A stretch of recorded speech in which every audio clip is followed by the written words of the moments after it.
శుక్లాంబరధరం విష్ణుం శశివర్ణం చతుర్భుజం ప్రసన్నవదనం ధ్యాయేత్ సర్వవిఘ్నోపశాంతయేత్.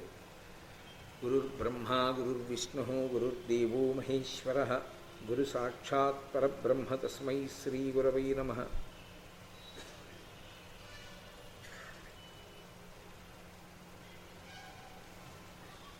వ్యాసాయ విష్ణురూపాయ వ్యాసరూపాయ విష్ణవే నమో వై బ్రహ్మనిధయే వాసిష్ఠాయ నమో నమః. కూజంతం రామ రామీతి మధురం మధురాక్షరం ఆరుహ్య కవితాశాఖాం వందే వాల్మీకికోకిలం. శ్రుతిస్మృతిపురాణానాం ఆలయం కరుణాలయం నమామి భగవత్పాదశంకరం లోకశంకరం. వాగర్ధావివ సంపృక్తౌ వాగర్ధప్రతిపత్తయే జగతః పితరౌ వందే పార్వతీపరమేశ్వరౌ. సూక్తిం సమగ్రయతున స్వయమేవ లక్ష్మీ శ్రీరంగరాజమహిషీమధురైః కటాక్షైః వైదగ్ధ్యవర్ణగుణగుంభనగౌరవైర్యాం కండూలకర్ణకుహరాः కవయోధయంతి. హైమోర్ధ్వపుండ్రమజహన్మకుటం సునాసం మందస్మితం మకరకుండలచారుగండం బింబాధరం బహుళదీర్ఘకృపాకటాక్షం శ్రీవేంకటేశముఖమాత్మని సన్నిధత్తాం. విమలపటీ కమలపుటీ పుస్తకరుద్రాక్షసస్తహస్తపుటీ కామాక్షీ పక్ష్మలాక్షీ కలిత విపంచీ విభాసి వైరించీ. మనోజవం మరుతతుల్యవేగం జితేంద్రియం బుద్ధిమతాం వరిష్టం వాతాత్మజం వనరయూధముఖ్యం శ్రీరామదూతం శిరసా నమామి. ఆపదామపహర్తారం దాతారం సర్వసంపదాం లోకాభిరామం శ్రీరామం భూయో భూయో నమామ్యహం. నారాయణం నమస్కృత్య నరం చైవ నరోత్తమం దేవీం సరస్వతీం వ్యాసం తతో జయముదీరయేత్. హరి ఓం. పరమేశ్వర స్వరూపైన సభకి నమస్కారం.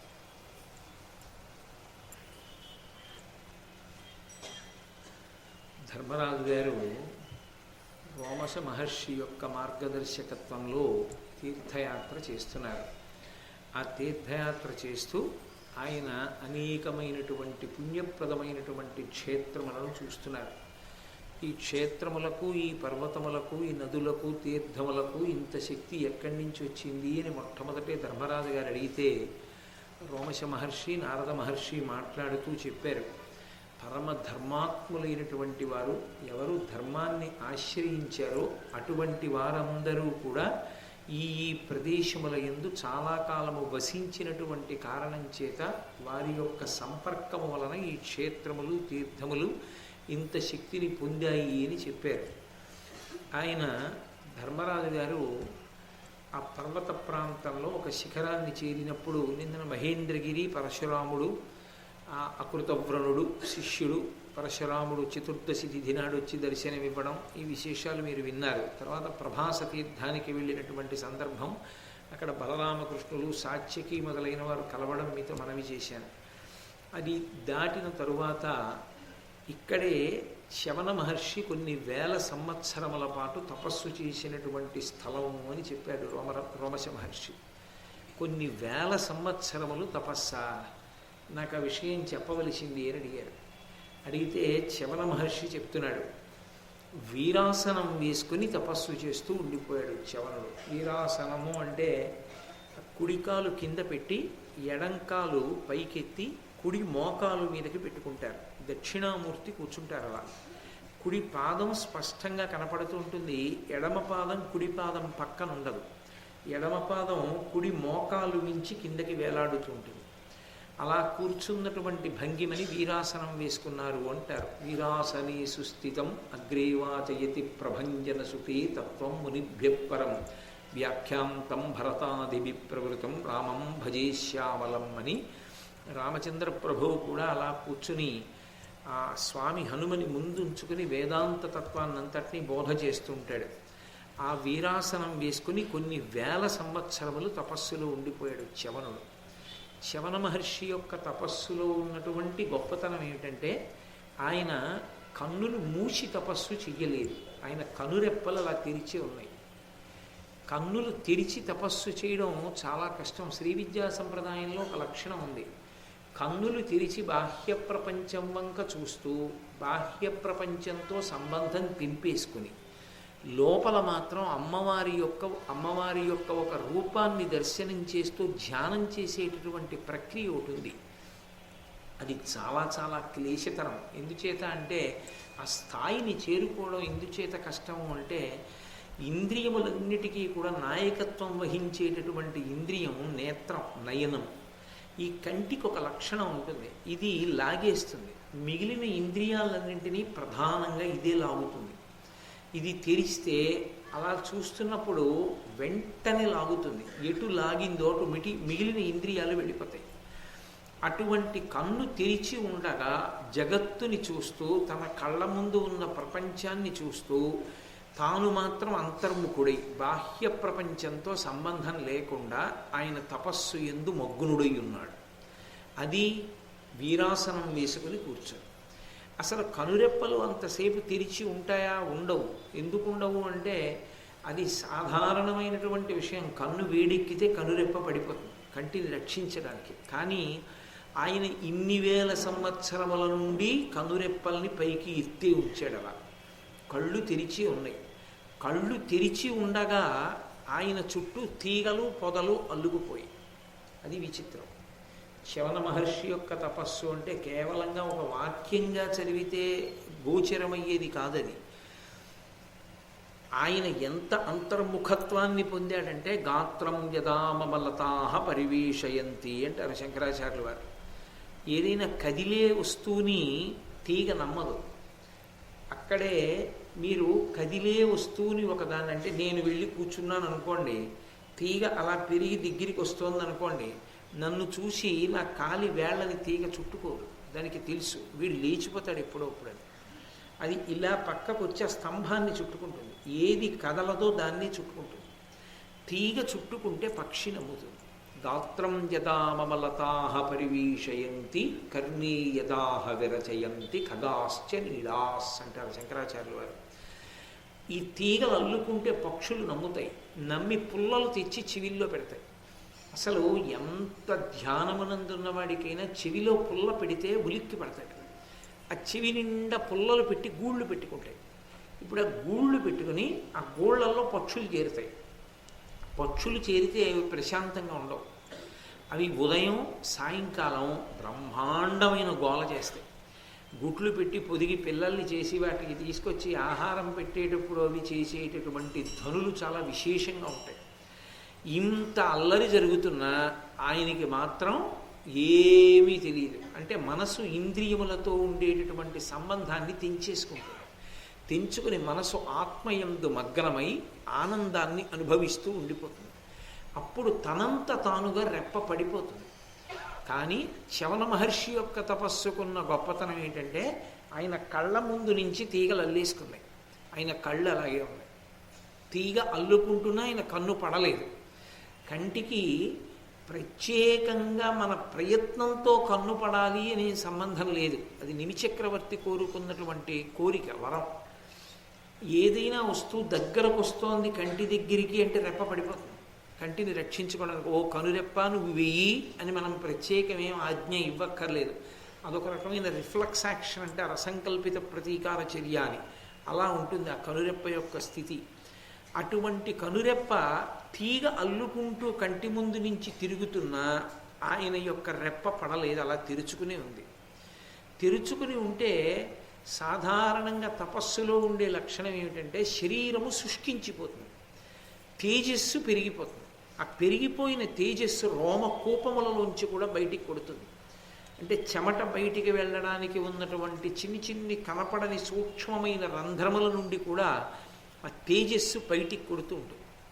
అది శమన మహర్షి విషయంలో కళ్ళలోంచి తేజస్సు చాలా ప్రకాశవంతంగా వస్తోంది. ఆయన చుట్టూ పొద అల్లేసుకుంది, తీగలు అల్లేసుకున్నాయి. కాబట్టి ఎవరైనా పగటిపూట అలా వెళ్ళిపోతున్న వాళ్ళు దగ్గరగా వెళ్ళి చూస్తే అందులోంచి ఏదో చిన్న చిన్న టార్చ్ లైట్లు వెలుగుతున్నట్టుగా కాంతి వస్తూ ఉంటుంది. అలా గమనించకపోతే అదొక పెద్ద డొంక, అదో పెద్ద పొద అనుకుని వెళ్ళిపోతూ ఉంటారు. అందులోనే ఉన్నాడు ఆయన. ఆయన యందు మాంసమంతా హరించుకుపోయి, ఎందుకంటే సప్తధాతువులలో ఆహార స్వీకారము లేకుండా ఆయన వాయువు చేత శరీరాన్ని నిలబెట్టాడు. నిలబెట్టిన కారణం చేత మాంసం అంతా పోయింది, నెత్తురు అడుగంటిపోయింది, కేవలం ఎముకల మీద చర్మము కప్పబడింది. అటువంటి అస్థిపంజర స్వరూపాన్ని పొందాడు. ఎముకలు మీద చర్మం కప్పబడి ఉంది, చర్మం కప్పబడకుండా కనబడుతుంది అస్థిపంజరం. అటువంటి రూపాన్ని పొంది ఉన్నాడు. కానీ ఆ కాంతి కన్నులలోంచి పైకొస్తోంది. అటువంటి స్థితిలో ఆయన ఎక్కడైతే అంత గొప్పగా ధ్యానమగ్నుడై ఉన్నాడో ఒక సరోవరం దగ్గర, ఆ సరోవరంలో జలక్రీడలు సలపాలి అనేటటువంటి ఉద్దేశ్యంతో అక్కడ ఉన్నటువంటి ఉద్యానవనంలో అరణ్యంలో విహారం చెయ్యాలనేటటువంటి కోరికతో 4000 మంది రాణులతో కలిసి శర్యాతి అనబడేటటువంటి మహారాజు గారు వచ్చారు. ఆయనకి ఒక్కతే కూతురు, ఆమె పేరు సుకన్య. ఆ సుకన్య కూడా తల్లులతోటి తండ్రితోటి కలిసి అరణ్యానికి వచ్చింది. ఆమె మెరుపు తీగ వంటి శరీరము కలిగినది అన్నారు నన్నయ్య గారు. అంటే అంతటి అందగత్తె. ఆమె తన యొక్క చెలికత్తెలతో కలిసి క్రీడిస్తోంది, ఆడుకుంటోంది. ఆ ఆడుకుంటున్నటువంటి ప్రక్రియలో ఏ కారణం చేతనో ఆమె చవన మహర్షి ఉన్నటువంటి పొద దగ్గరికి వెళ్ళింది. ఆ పొద దగ్గరికి వెళ్ళి ఆమె చూసింది. చూస్తే విద్యుల్లతాంగి భార్గవు ఉజ్జన్నయనములు మెరయుచునున్నను విలసత్ ఖద్యోతద్యుతులు ఒకో అని సజ్జ సంజాత బుద్ధి సంభ్రమయగుచున్. ఆమె ఆ పొద దగ్గరికి వెళ్ళి ఎందుకో వంగి చూసింది. చూస్తే విద్యుల్లతాంగి, ఆమె యొక్క శరీరం కూడా మెరుపు తీగలా ఉంటుంది. ఆమె ఒక మెరుపు కాంతి, పొదలోంచి వస్తున్నది ఒక కాంతి. కాంతిని ఆకర్షించింది. ఈమె చూసింది ఏమిటి, పొదలోంచి రెండింటిలోంచి 2 వైపుల నుంచి కాంతి వస్తోంది, విచిత్రంగా ఉందే అనుకుంది. అవి ఏమిటవి? భార్గవు ఉజ్జన్నయనములు, తెరవబడినటువంటి కన్నులు భార్గవునివి, భృగు మహర్షి యొక్క కుమారుడైన చవనుడివి. మెరయుచున్నను, ఆ మెరుస్తున్న కళ్ళవంక చూసి విలసత్ ఖద్యోచ ద్యుతులనుకొని ఆమె అనుకుంది. ఖ అంటే ఆకాశం, ద్యుతి అంటే మెరుపు. ఆకాశంలో మెరుస్తూ తిరిగేటటువంటి వాటిని మిణుగురులు అంటారు. మెరుగుడు పురుగులు అంటుంటారు కొంతమంది, మిణుగురులు అంటారు. అవి చీకట్లో మెరుస్తూ వెళ్తూ ఉంటాయి. ఆ మిణుగురు పురుగులు కొన్ని అక్కడ చేరాయి, వాటి కాంతి అది అనుకుంది ఆమె. అనుకుని సజ్జ సంజాత బుద్ధి సంభ్రమ యగుచున్, అప్పటికప్పుడు పుట్టినటువంటి బుద్ధి చేత సంభ్రమాన్ని పొందింది. అంటే ఆమె విచారించి నిర్ణయం చేసుకోలేదు. అప్పటికొక బుద్ధి పుట్టింది, ఆమె సంభ్రమ చిత్తురాలైందంటే ఆశ్చర్యజనకమైనటువంటి బుద్ధి ఆమెని కప్పేసింది. ఆమె వెంటనే చెలికెత్తెల్ని పిలిచింది. ఇది ఎక్కడ విచిత్రం, పొదలోంచి కాంతులు వస్తున్నాయి, 2 వైపుల నుంచి వస్తున్నాయి, ఈ పొద అంతా కూడా తవ్వేసేయండి. వెంటనే ఆ పక్కన పరిచారకులు ఉన్నారు, సేవకులు ఉన్నారు, వాళ్ళు వచ్చారు. ఆ తీగలు డొంక తీసేసి ఆ పొదంతా తవ్వేస్తున్నారు. చవన మహర్షి కన్నులు మూసేశాడు. ఆయన రెప్పలు మూసుకున్నాయి. రెప్పలు మూసుకుపోయిన కారణం చేత వెలుతురు ఆగిపోయింది. వెలుతురాగింది ఏమిటి? ఇప్పటిదాకా కనపడిన వెలుతురు. మళ్ళీ పొదంతా తవ్వారు, అక్కడ ఉన్నటువంటి ఆ డొంకంతా తవ్వారు. తవ్వితే అకస్మాత్తుగా అక్కడ ఏమీ కనపడడం ఆగిపోయింది. అక్కడ ఏమీ లేదు. అంటే దాన్ని బట్టి ఏమర్థం చేసుకోవాలి? చవన మహర్షి అంతర్ధానమయ్యాడు. ఆయన బహిర్ముఖుడై ఈమె యుక్తాయుక్త విచక్షణ లేకుండా అప్పటికప్పుడు సంభ్రమంతో కలిగినటువంటి బుద్ధి వలన ఇంతకాలం నుంచి తన తపస్సు చేసుకుంటున్నటువంటి ఆవాసంలో తనని బహిర్ముఖుణ్ణి చేయడమే కాకుండా ఆమె ఆ పట్టినటువంటి పుట్టనంతటినీ కూడా తవ్వించేసింది. ఆయన అందులోంచి అంతర్ధానమయ్యాడు. ఏమీ కనపడలేదు. ఆమె వెంటనే వెనక్కి వచ్చేసింది. దేవుడు చాలా ఆశ్చర్యంగా ఉంది. దేవుడు కాంతి కనపడింది, కాంతి ఆగిపోయింది. లోపల ఏమీ లేదు, ఖాళీగా ఉంది. ఎలా జరిగింది? ఆమె బుద్ధికి అందలేదు, వెళ్ళిపోయింది. కానీ మహర్షి పట్ల అపచారం జరిగింది. ఈ అపచారానికి ఫలితం ఉండాలి. వెంటనే ఆయన శర్యాతి యొక్క సైన్యానికి అంతటికీ, శర్యాతి యొక్క భార్యలకి అందరికీ మూత్రపురీష బంధనం చేశాడు. మూత్రపురీష బంధనము అంటే అధోముఖంగా వెళ్ళిపోవలసినటువంటి జీర్ణమైన శేష ఘన పదార్థము వెళ్ళవలసిన దాన్ని తీసుకున్నటువంటి నీటిలోని శేషము బయటికి వెళ్ళవలసినటువంటి మార్గాన్ని ఆయన నిర్బంధించాడు, ఆపేశాడు. మూత్రపురీషములు బయటికి వెళ్ళలేదు. వెళ్ళకపోతే ప్రాణులన్నీ గిలగిల కొట్టుకుంటున్నాయి అక్కడికి వచ్చిన గుర్రాలతో కలిపి. ఆయన శక్తి అటువంటిది. తపస్సు చేత ఆయన ఏవైనా చెయ్యగలడు. అది తపస్సు యొక్క గొప్పతనం. ఇది చెప్తున్నాడు ధర్మరాజు గారికి రోమశ మహర్షి. అంటే ఈ దేశానికి ఇంత గొప్ప పేరు రావడానికి కారణం ఏమిటంటే ఈ దేశం యొక్క వైభవం అంతా దేనిలో దాగి ఉంది అంటే మీరు ఈ ధర్మరాజు చేస్తున్న తీర్థయాత్రలో మీరు గమనించవలసింది, ఒకటి యజ్ఞము, రెండు తపస్సు. ఈ రెండు ఎంత శక్తివంతములయ్యాయో, ఈ రెండిటి చేత యుగాలు మారిపోతున్నా సరే, కొన్ని వేల సంవత్సరములైపోతున్నా సరే, అక్కడ ఉన్నటువంటి వాళ్ళ వలన ఆ ప్రాంతములు ఎంత శక్తివంతములయ్యాయో ధర్మరాజు గారు తెలుసుకుంటున్నాడు. ఇప్పుడు ఆ తపశ్శక్తి చేత అన్ని ప్రాణులకు మూత్రపురీషములను బంధనం చేశాడు చ్యవన మహర్షి. ఎందుకు అకస్మాత్తుగా ఇలా సంభవించింది? అందరూ గిలగిల తన్నుకుంటున్నారు. వెంటనే మహారాజు విచారణ చేశాడు. ఇక్కడికి మనం వచ్చాం, ఏమైనా జరగరానిది జరిగిందా, పొరపాటు జరిగిందా, ఎక్కడైనా ఎవరైనా ఏమైనా చెయ్యకూడని పని ఏమైనా చేశారా, ఎవరైనా మహాత్ముడికి అపచారం జరిగిందా ఆయన విచారణ చేశాడు. అందరు అన్నారు, మేమేమి చేయలేదు, మేమేం అపచారం చేయలేదు, మేము ఎక్కడికి వెళ్ళలేదన్నారు. ఒక్క సుకన్య మాత్రం వచ్చి ఆమె సత్యం పలికింది. నాన్నగారు, నాకు ఈ పొదలో ఏదో రెండు కాంతులు వస్తున్నట్లుగా కనపడింది. ఆ కాంతులు తెలుసుకోవాలని నేను పొదనంతటినీ తవ్వించేశాను. అలా తవ్వించిన తరువాత అకస్మాత్తుగా ఆ కాంతి అంతర్ధానమైపోయింది. అంతర్ధానమైపోయి అందులో ఏం కనపడలేదు. తిరిగి వచ్చేసాను. బహుశः ఆ పొదని తవ్వడంలోనే ఏదో పొరపాటు జరిగిందేమో నాన్నగారు అంది. సరే రమ్మన్నాడు. శర్యాతి తన మంత్రులతో కలిసి, కుమార్తెతో కలిసి ఆ పొద దగ్గరికి వెళ్ళాడు. వెళ్ళి అక్కడ చూస్తే చ్యవన మహర్షి మళ్ళీ ఉన్నారు. అంటే ఆయన ఇతపూర్వం అంతర్ధానమైన వాడు ఇప్పుడు సశరీరుడై వచ్చాడు. ఎందుకని? ఇంత బాధ అన్ని ప్రాణులకు కలుగుతున్నప్పుడు ప్రభువుగా శర్యాతి దానికి పరిష్కారం వెతుకుతాడు. దానికి పరిష్కారం వెతికినప్పుడు తన పట్ల చేసిన అపచారమే దానికి కారణము అని తెలిసినప్పుడు తనని క్షమార్పణ అడగడానికి వస్తాడు.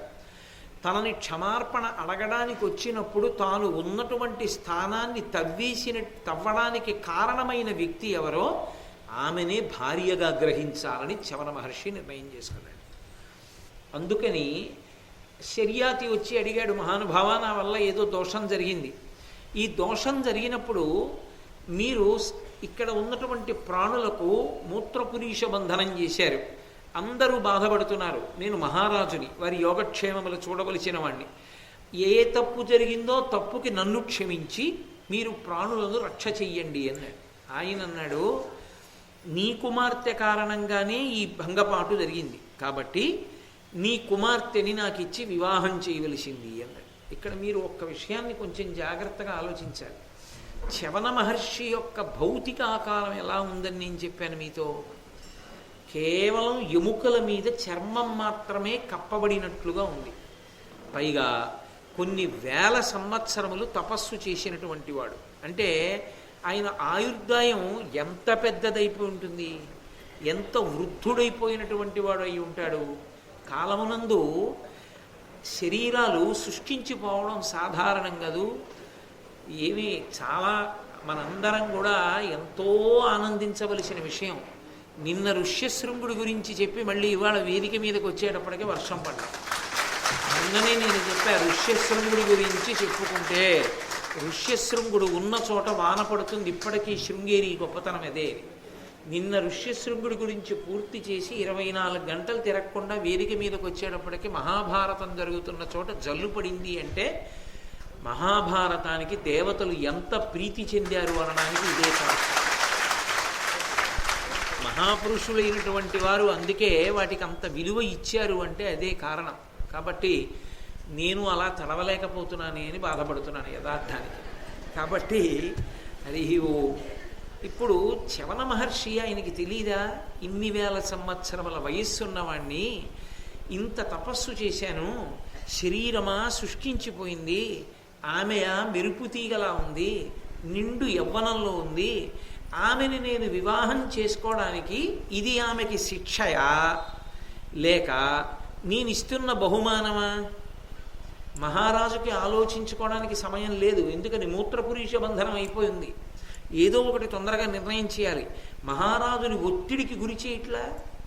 ఎంత తపస్సు చేస్తే మాత్రం చవనుడు చేస్తున్నది దోషం కాదా? చవనుడు నీ కుమార్తెనిచ్చి నాకు వివాహం చెయ్యమని అడిగితే చవనుడు మహర్షి అని, ఆయన వృత్తాంతం మహాభారతంలో మనం చెప్పుకోవాలని, ఆయనకి మనం నమస్కారం చెయ్యొచ్చని ఎలా అనుకోవడం? మరి అలా ఎందుకు జరిగింది పురాణంలో? అది మనం ఇంత గొప్పగా మహాభారతాంతర్గతంగా దేవాలయ ప్రాంగణంలో చెప్పుకుని మురిసిపోయి పొగడవలసినంత మహాపురుషుడిగా చవనుడు మనకి దర్శనమిస్తాడు. అప్పుడు ఈ కోరిక కోరితే ఆమె కూడా ఒక ప్రాణి, యవ్వనంలో ఉంది, శారీరకమైన కోరికలు ఆమెకే ఉంటాయి.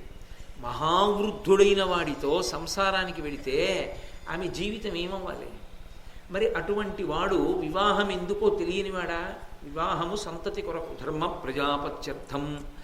ఆయన పరమవృద్ధుడు, ఆమె నిండు యవ్వనంలో ఉన్నది. ఆమె ఆయనకి ఎందుకు భార్య? కేవలము శుశ్రూష చేసి కందమూలాలు తెచ్చిపెట్టడానికైతే ఆవిడ అక్కర్లేదు. మరి ఆవిడ్ని భార్యగా స్వీకరిస్తున్నాడు అంటే అది ఆమె జీవితాంతం ఆమెకి వేస్తున్నటువంటి శిక్షే కదా. పరిస్థితులను అనుకూలంగా తీసుకుని కలిసి వచ్చింది కదా కాలమని తన తపశ్శక్తిని అడ్డుపెట్టి అటువంటి పిల్లని వివాహం చేసుకోవాలనుకున్నటువంటి చవనుని యొక్క చర్య సమర్థనీయమేనా? మహాభారతంలో కాదు, దేవీ భాగవతంలో కాదు, కించిత్ మార్పు కథాపరంగా ఉన్నది, చాలా తక్కువ పరంగా. ఇది సమర్థనీయమేనా ఈ కోణం? మీరు వేరొక కళ్ళజోడు పెట్టుకు చూడండి జాగ్రత్తగా. చవనుడు మహాతపస్వి, అందులో సందేహం లేదు. ఆయన కావాలనుకుంటే అంతర్ధానం అయ్యాడు, కావాలంటే కళ్ళు మూశాడు. 1000 సంవత్సరములు వీరాసనం వేశాడు, కన్నులు ముయ్యకుండా తపస్సు చేశాడు. తన తపశ్శక్తి చేత, సంకల్పమాత్రం చేత జీవుల యొక్క మూత్ర పురీషములను బంధించాడు. అటువంటి చవనుడు అదే తపశ్శక్తితో యవ్వనాన్ని తెచ్చుకోలేనని ఎందుకు అనుకుంటాడు? ఇదే తపశ్శక్తితో నేను మళ్ళీ యవ్వనాన్ని తెచ్చుకోగలను. ఎవరూ చూడలేని ఏ కోణాన్ని ఆమెలో ఆయన చూశాడో. మహా ఊర్పు కలిగిన పిల్ల. ఈమె యొక్క చరిత్ర ఎవరో రాజుని వివాహం చేసుకుని ఏదో కొన్ని సంవత్సరాలు ఉండి పూర్తయిపోవలసింది కాదు. యుగాలు మారిపోయినా చెప్పుకోవలసినటువంటి గొప్ప గుణములు ఈమె యందున్నాయి. అవి ప్రకాశించాలంటే ఈమె నాకు ఇల్లాలు కావాలని చవనుడు అనుకున్నాడు. అది యథార్థం. అది కాకపోతే చవనుని యొక్క శక్తిని నన్నయ్య గారు ఎందుకు చెప్పినట్టు, వ్యాసుడు ఎందుకు చెప్పినట్టు? కాబట్టి ఆయన ఇమ్మని అడిగాడు. మహారాజుకి వినా మార్గం ఇంకొకటి లేదు. ప్రజారక్షణ చెయ్యాలి అంటే తన కూతురును ఒక్కదాన్నే కాపాడుకుందామన్నా మూత్రపురీష బంధనం చేత ఆమె కూడా దక్కదు. కాబట్టి తప్పకుండా ఇస్తానన్నాడు. అక్కడే పాణిగ్రహణం చేసేసాడు చవన మహర్షి. మహారాజు బహుశಃ మనసు రాయి చేసుకుని వెళ్ళిపోయాడు శర్యాతి. ఆయనతో పాటు పరివారం వెళ్ళిపోయాడు. ఏదో సంతోషంగా గడుపుదామని వచ్చినటువంటి వాడు మహావృద్ధుడైన తపస్వికి తన కుమార్తెనిచ్చి వివాహం చేసి వెళ్ళిపోయాడు. చవనుడు మన ఆశ్రమానికి వెళ్ళిపోదాన్ని రా అన్నాడు. అది ఎక్కడ ఉంటుంది? అరణ్యంలో ఉంటుంది. ఆయన నడవగలడా? ఈమె చెయ్యి పట్టుకుని చిటికిని వేలు పట్టుకుని 7 అడుగులు వేయవలసిన పిల్ల మహావృద్ధుడైనటువంటి చవనుణ్ణి పట్టుకుని ఏ ముత్తాతగారో అనుకోవలసిన వాణ్ణి భర్తని చెయ్యి పట్టుకుని అరణ్యంలోకి తీసుకెళ్ళి ఆశ్రమంలోకి తీసుకెళ్ళింది. మనసా శుశ్రూష చేస్తోంది. మనసా అన్న మాటకు అర్థం ఏంటి? ఆమె చవనుని ఎంతగా మనసులో ఆదరించింది, ఎంత ప్రేమించింది, ఎంత సంతోషించిందంటే, ప్రేమించింది అన్న మాటని మీరు ఇవాళ ఉన్నటువంటి పరిస్థితుల్లో లౌకికమైన కోణంలో చూడకూడదు. నేను చేసినటువంటి పదప్రయోగం యథార్థ కోణంలో చేశాను.